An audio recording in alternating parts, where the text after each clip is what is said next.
ఎప్పటికైనా సొంతం. రాదురా ఏ విజయం నీ కోసం నా కోసం, ఎటుపోదురా నువ్వు చేసిన కష్టం ఎప్పటికైనా సొంతం.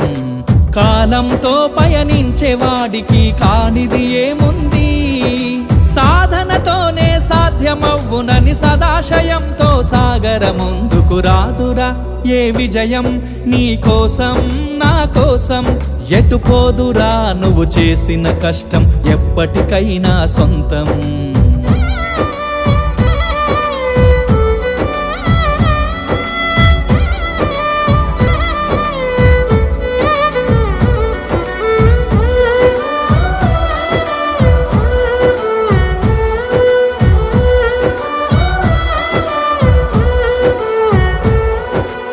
ఆకాశంలో అలలాగా పోయే ఆ పక్షులనే చూడు, అనుకున్న